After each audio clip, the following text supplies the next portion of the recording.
2025 का साल राजनीतिक दृष्टि से बेहद महत्वपूर्ण रहा।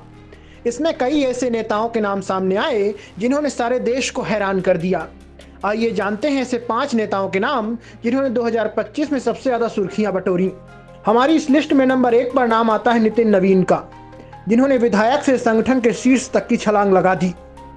बीजेपी अक्सर कहती है कि पार्टी में एक सामान्य कार्यकर्ता भी शीर्ष तक पहुंच सकता है। नितिन नवीन का उभार इन दावों को जमीन पर उतारता नजर आया है। लंबे समय तक संगठन में काम करने वाले नितिन नवीन अचानक राष्ट्रीय राजनीति के केंद्र में आ गए। जिस तरह उन्हें बड़ी जिम्मेदारी सौंपी गई, उसने कई सीनियर नेताओं को भी चौंका दिया। धर्मेंद्र प्रधान, भूपेंद्र यादव और अनुराग ठाकुर जैसे नामों के बीच नितिन नवीन का आगे आना मोदी शाह की उस रणनीति को दिखाता है जिसमें भविष्य के नेताओं को समय से पहले तैयार किया जाता है।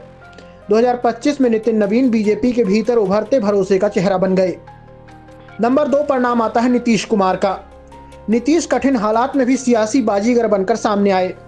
नीतीश कुमार के लिए 2025 का विधानसभा चुनाव आसान नहीं था।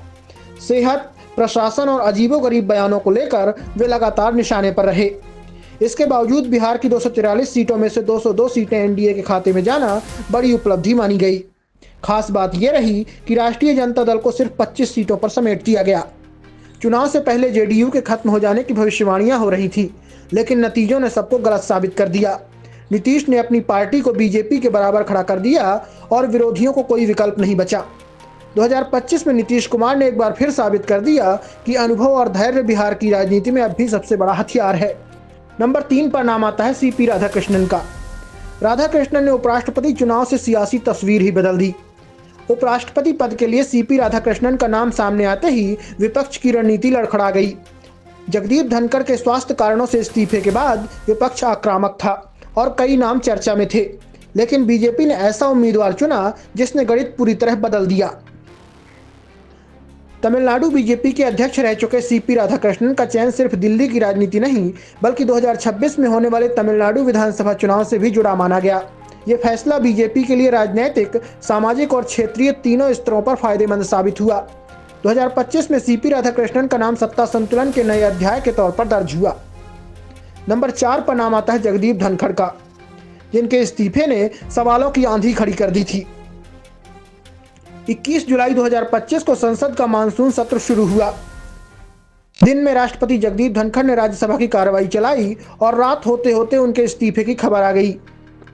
आधिकारिक बयान में सेहत का हवाला दिया गया, लेकिन राजनीति में शायद ही कोई इस वजह को पूरी तरह मान पाया होगा।